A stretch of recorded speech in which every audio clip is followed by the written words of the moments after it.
আসসালামু আলাইকুম। আশা করি সকলে ভিডিওটা পুরোটা দেখবেন। কেউ ভিডিওটা টান দিবেন না, স্কিপ করবেন না, সবার শেয়ার করে দিবেন, ঠিক আছে? তো যে বক্তব্য নিয়ে আসছিলাম আমি, এই বক্তব্য হলো মেন শুরু করতেছি। কার ডিজে কখনো বুঝতে হয় না, পাকিস্তানি কখনো বন্ধ হয় না। সময় মতন তোমার ঠিকই দিব লারা, তুমি যদি হ্যাঁ কথায় দাও সারা।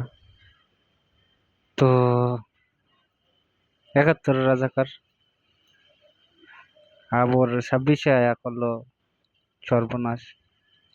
কি করব, কি বলবো? হাসনাত, সাদ্দিস, ডক্টর ইউনূস, তাকে কি বলবো, কি করতেছে? তা আমি ভাষায় বুঝাইতে পারতেছি না বাংলাদেশটা কি হইতেছে না হইতেছে। এখন এশিয়া কাপ পাকিস্তান পুরো সাপোর্ট দিছিল যে পাকিস্তান বাংলাদেশ খেললে পাকিস্তান খেলবো, বাংলাদেশ না খেললে পাকিস্তান খেলতো না।